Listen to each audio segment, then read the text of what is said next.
So I thought about doing something different, but I didn't. I stuck at the hospital for a few, then I ended up leaving there. And I applied to more and more positions, and neither one of them, it was, oh, I wasn't getting interviews for it, a position with it was always an excuse as to why I could not get into another hospital that I really wanted to get in or wanted to work at.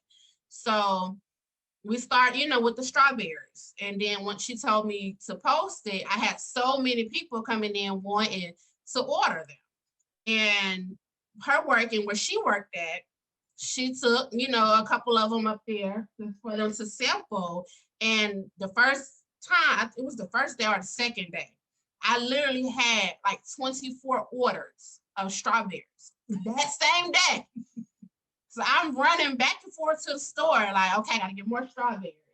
It was to the point I went to Sam's and I had literally like 14 containers of strawberries and chocolate. And I was just like, oh my God.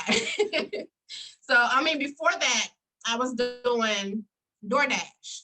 So it's okay, I gotta find somewhere to make money. We still got bills to pay. I'm not gonna just sit here because I was upset that I wasn't working in the hospital. I really was. I cried. And she just told me, like, you can't just sit here and cry. You gonna have to do something. Like, straight up.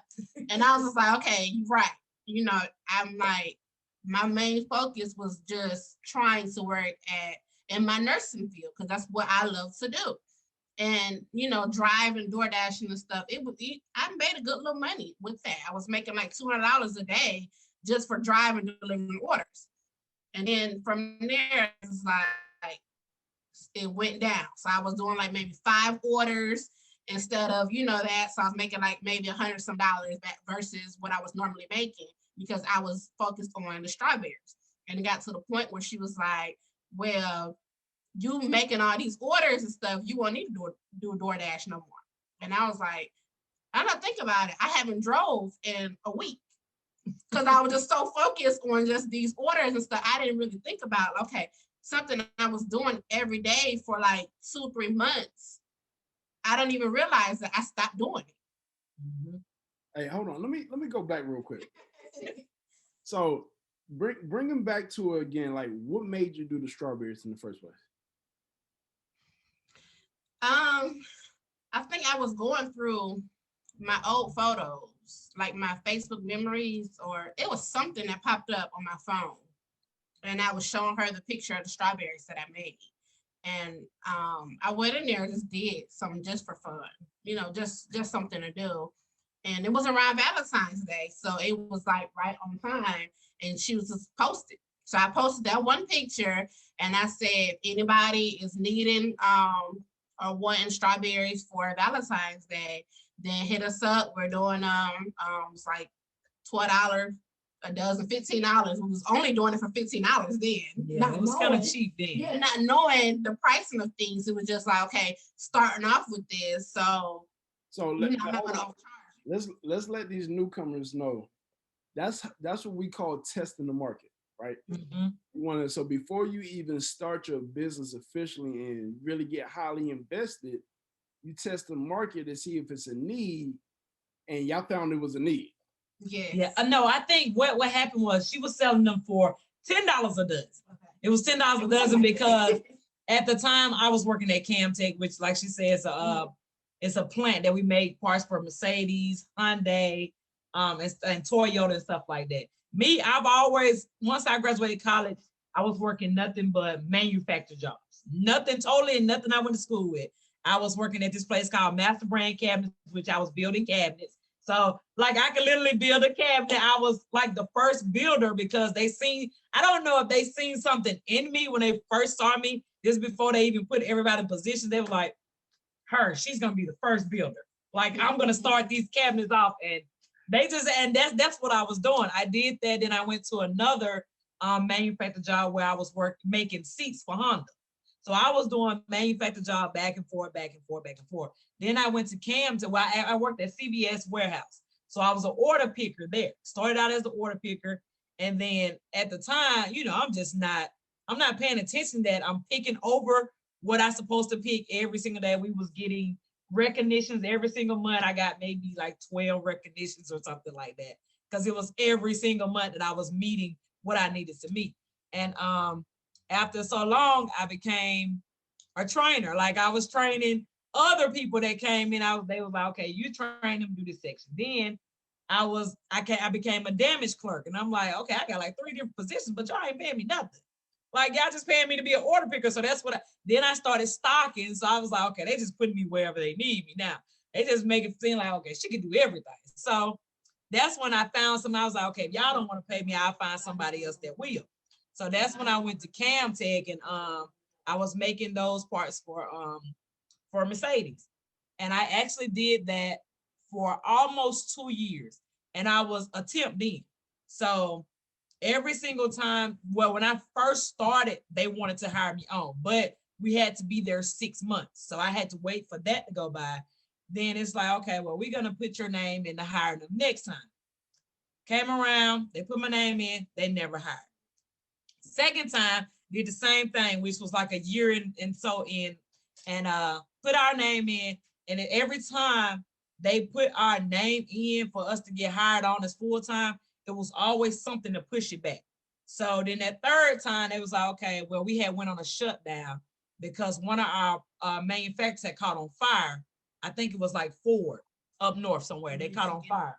So we were pushed off then for about a month or two. At the time, I was a part-time Uber and Lyft driver.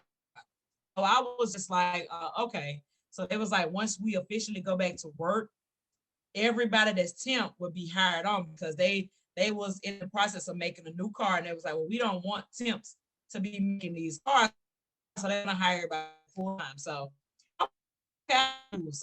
y'all boot my head up now. So now I can really make the money. So got to the point of where I actually even filled out the application, become a full-time employee, everything. And for some reason, it got pushed back. I said, you know what, this is the third time. Third time's a charm. So I put my 2 notice in.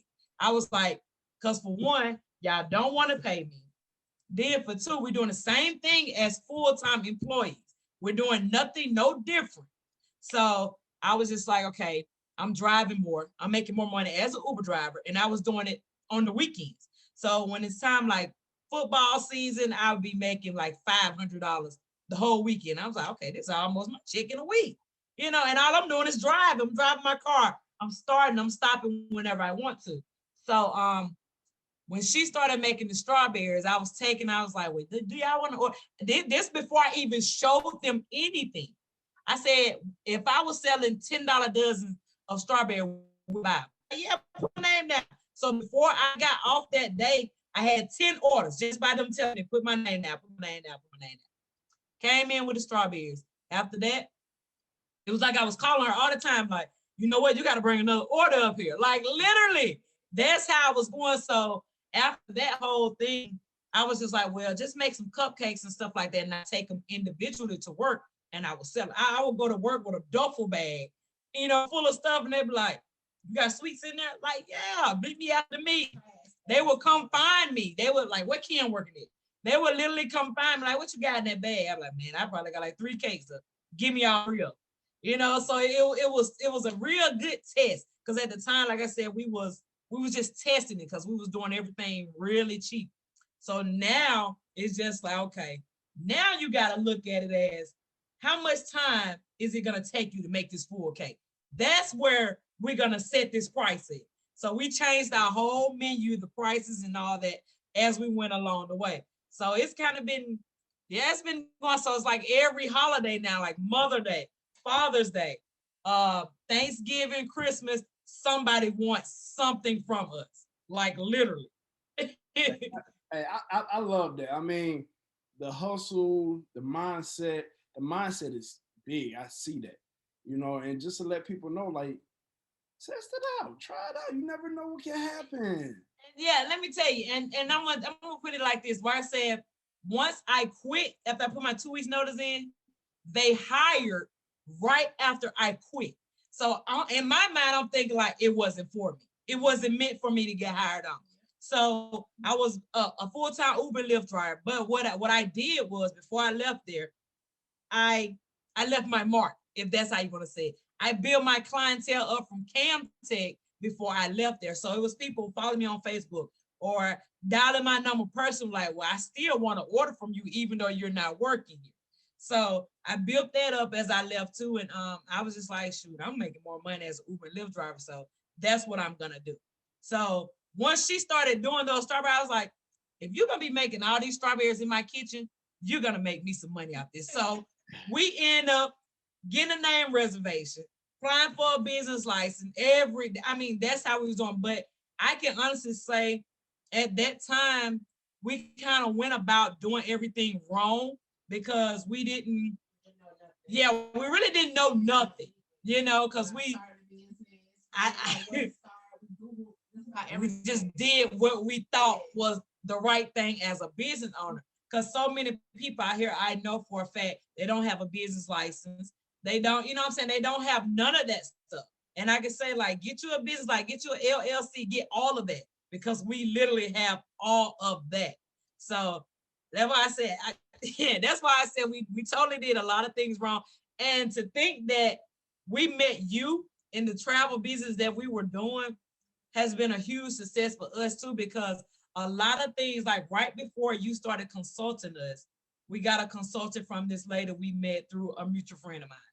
And she was just like, okay, well, y'all need to do a SWOT analysis and all that. So once she told us all that, and I talked to you maybe like 2 days later, I was like, this is everything that she was telling us, but you're telling us a little bit more than her. So I was like, yeah, this is confirmation for us to do it like this. So that right there really helped us out a lot too. So if y'all don't know what y'all doing, get somebody to consult you so you would do it the right way versus you spending, because I'm not gonna lie, we spent out a lot of money along the way of getting this business to go. Because like I said, if it would have took us like $50 to start a business, I would have had multiple businesses.